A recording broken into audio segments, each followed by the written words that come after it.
ये बस स्टार्ट हुए एक बार चाया गया तो फिर दोबारा जब छड्या ने तो फिर नहीं चाया नहीं ना। फिर नहीं चाया ने। हाँ ये तो असा इसी साहब के रिक्वेस्ट भी की है कि वो सामने तक कचरा जलाते सामने रोड ओपन तो कीता लेकिन होया नहीं है, फिर भी उसका को रोड बांध दे। अच्छा बांध दिए ओ मैं ये सारे घर बने हुए तक कुछ ही सारा राम लाग हुए हैं। काफी टाइम ना 15 दिहाड़े हो गए पानी पे वगने नाले ना बना नमाज ही पढ़ सक रहा। साना का काम है दुकानदारी है, ठीक है। दुकानदारी कपड़े शपड़े ना ये तो लोग साल ने साल के में ठीक रोज़ बरोज़ ना तो काम ही। और रमज़ान आ गया सीजन किसी काम है कोई नहीं, ना कोई गाहक आना है ना कोई गाले। ये नाले की सफाई हो गई कम से कम माल का गटराना पानी सारा गल पे आने अगर सफाई होगी तो बेहतर गल है। ठीक होगा। ठट्ठा खलील वाले सख्त परेशान होंगी जनाब के कोल गंद तारा पियाँ लंबियाँ ये वो रास्ता बंद। अस्सलाम वालेकुम संगियो, क्या हाल चाल ने। मैं जनाब ठट्ठा खलील रोड ते मौजूद हाँ और इत्थे ने आवाम नी जी ऑपरेशन तो बाद नी मुश्किलात हूँ थोड़ियां जी तुसा दसा नाल बल्दिया वाले ने भी गुजार करा कि जनाब इत्थे सीवरेज निज़ाम धर्म भरम होया पानी ते चिकोड़ पैदल टुर भी कोई नहीं सकना। उस तो अलावा मलबा जाई पे है इस भी बल्दिया हाल तक चाह के नहीं खड़ा तो ट्रैफिक भी हर वेले जाम इस टिकी रहनी। इत्थे ने लोग के आखने इस बारे च वो भी तुसां दसने हैं तो नालों नाल जनाब बल्दिया वाले ने गोश गुजार करा यार कि ये गंद शन चाह के खड़ो ताकि आवाम ने मसाइल तो हल होन। राह यह जा खुला होया कि पहले को भी बंद हो गए तो ये परेशानी इत्थे ने जेडे दुकानदार उन्होंने भी है तो राहगीर उन्होंने भी है तो महल्ले जेडे उन्होंने भी इन्होंने सारे सर दे दर्द बने हैं। तो सरकार अगे रिक्वेस्ट है कि इस जाई ना को मामला हल करो।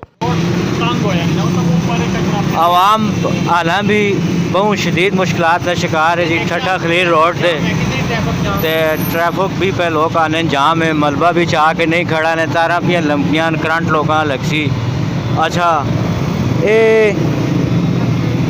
तकरीबन 6-7 कितना अर्सा हो गया ये बस स्टार्ट हुए एक बार चाया गया तो फिर दोबारा जब छड्या ने तो फिर नहीं चाया नहीं ना। फिर नहीं चाया ने। हाँ ये तो असा इसी साहब के रिक्वेस्ट भी की है कि वो सामने तक कचरा जलाते सामने रोड ओपन तो कीता लेकिन होया नहीं है, फिर भी उसका को रोड बांध दे। अच्छा बांध दिए वो मैं वड्डी फाटका तक है उतों पर गंद चाह खड़ने इतों हालां नहीं खड़ा ने, हालांकि उत्थे इतना ऑपरेशन भी नहीं होया। देखो ना इतने ट्रैफिक कितनी जाम है। ट्रैफिक देखो सब बड़ा मसला है कि देखो बंदे गुजरने कितना मसला पैदा बिल्कुल बांध होने ये पैदल टुरने वाले भी राह नहीं रहा। हाँ गंदा पानी तक पानी गंदा नापाक होने तो लोगों बीमारियां लेता लगनी, खारिश शुरू हो किसी के लगने किसी के गंदा नमाजी लगने उन्होंने कपड़े खराब ना पानी है ना गंदा सारा नाले भी बांध दिए सारा ठीक होगा।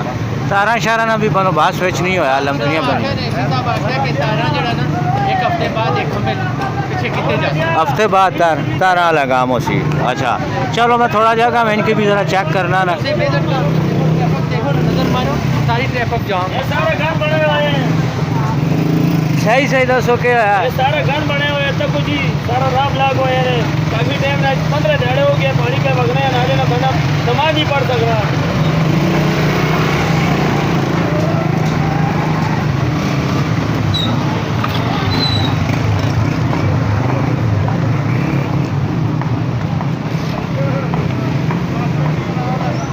ट्रैफिक बंद है ना आस पास हो।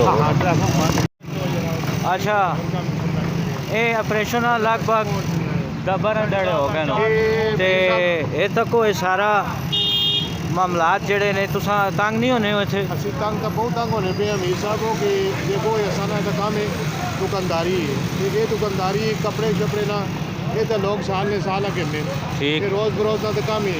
और रमज़ान आ गया सीजन किसी काम है कोई नहीं, ना कोई गाहक आना है ना कोई गाले। ये नाले की सफाई हो गई कम से कम माल कचरा चाह के आते असी भी आसानी नाल कोई काम कारोबार कर सकें। वड्डी फाटका कोल जिहड़ा ना उतों पै इन्होंने ट्रैक्टर ट्राली आन के चालना पैना गंद भला, लेकिन इत्थे तक इत्थे कोई नहीं पहुंचा। इतने मीर साहब पहले सब तो पहले कोई थोड़ा जहा सामान चाया नहीं, ठीक होगा। उस तो बाद एक एप्लीकेशन भी दी थी वो आने चासा हल तक आया कोई नहीं बना, ना सफाई हुई ना सफाई हुई है जनाब। उतारा भी पियाँ लंबियां जाई करंट लगती। अच्छा ये पैदल चलने वाले भी राह बंद तो ट्रैफिक भी हर वेले जाम हो नहीं इतने सारा एरिया जड़ा ना ਇਹ सिर्फ ये नाले खोल में ना अगर हाँ। ये नाले खोल में जो सामान चाया वजह से आसानी हो गई हर बंदे कम अज़ कम लगने वाला राह तो कम अज़ कम बने ना।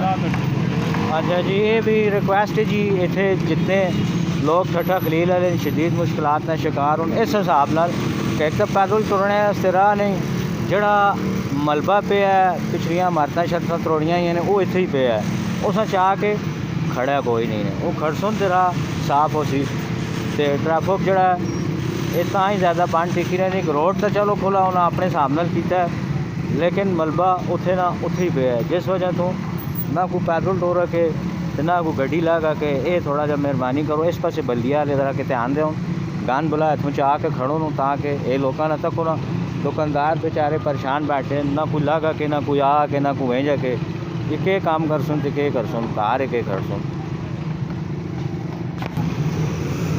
ते संगियो तुसा इस सूरत हाल में इतनी दसी ठट्ठा खलील की मुश्किलात नंबर 1 कि पानी सीवरेज वाला निज़ाम दरम बरम होया है, पानी पानी जाई जाई पे निकल के आना है, पैदल भी लोग नहीं टोरकने। नंबर 2 मलबा इतने पे है, मलबे चाह के हाल तक नहीं खड़ा ने जिसकी वजह तो राह बंद होने ट्रैफिक जाम हो ही रहनी। नंबर 3 तारा शारा जाई जाई भी लमकनियां नो ये तक ने ना, तो इन्होंने हादसा होने ना बहुत ज़्यादा इम्कान है। इन्होंने तरह पासे जोर दसो, मलबा चाह के खड़सो तो ये मामलात कर सो जेड़े बल्दिया ने असा ने दोस्त संगी जेड़े काम आजकल पे करने मुतरक होए, ये थोड़ी जी जी मुश्किलात होने इन्हें दूर करो।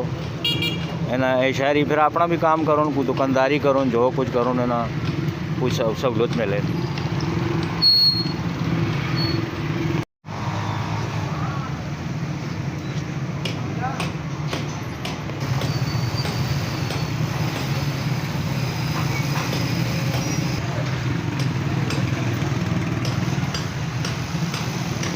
नहीं जी बिल्कुल सफाई होनी चाहिए है, बड़ा गंद बने नाले गटरा ना पानी सारा गंद पे आने अगर सफाई होगी तो बहुत बेहतर गल है। ठीक हो गया।